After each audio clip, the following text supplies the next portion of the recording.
Hi, Father Ian Van Heusen here. So in this fifth Sunday of Lent, I want to start us by considering the question of mercy and justice.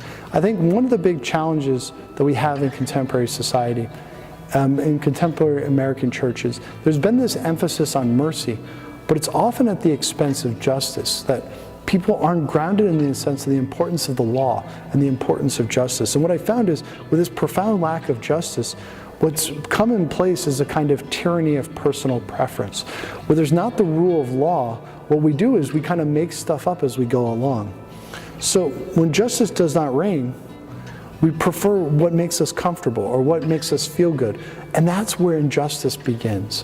When we have preferences, when we're not able to clearly see what is fair and equitable. So within that context, I guess we have to ask, in today's gospel, Jesus has mercy on a woman who's been caught in adultery. Is the law of Moses unjust?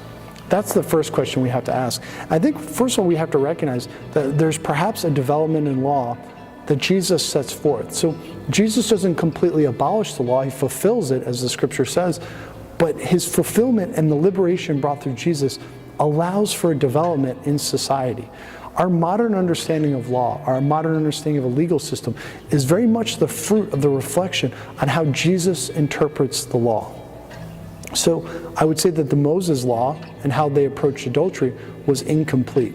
And perhaps it was necessary at the time to bring people to the place where they could accept Christ's teaching and then reflect upon it and deepen their awareness of it. So Jesus sets in motion the development of law. I think we also need to consider what makes for a good judge. So Jesus is showing himself as the good, wise, and merciful judge.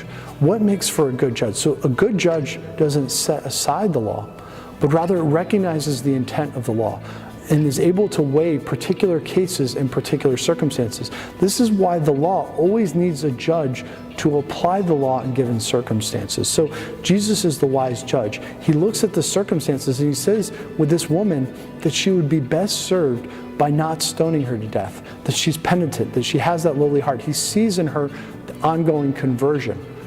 Judges often have to make those cases. When they see somebody who's truly sorry, they may be merciful because they recognize that the law has already done what it was meant to do, to bring people to conversion, to bring people to recognize when they have violated the law and have done wrong. So what we need to recognize is we need to let Jesus be the model for us on how to be a wise judge in our relationships. Often parents have to weigh cases with their children, how to be just with their children and teach their children fairness. Also in our work relationships, I'm very well aware of this as a pastor. I have an employee at ECU Newman and also working in other parish settings, it's incredibly important in organizations to have fair procedures and to have the rule of law and the rule of justice. Of course, the church gives us canon law, and to be in line with that, that's where justice stems from.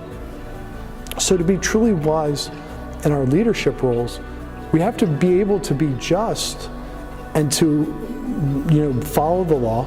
We also have to be willing to enforce the law and to punish according to it.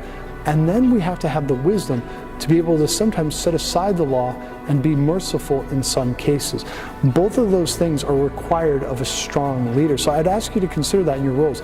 Imagine yourself being willing to punish wickedness, to have the fortitude to do that, even if it makes you uncomfortable, even if it hurts somebody, not hurt somebody in the sense, the ultimate sense, but even if they're mad at you or they're upset with you, your kids don't like you for the moment, being willing to embrace that because you recognize it's needed, but also have the other ability, which is to be merciful when it's required. So meditate on that as we see in today's gospel, this example of Jesus, the wise judge.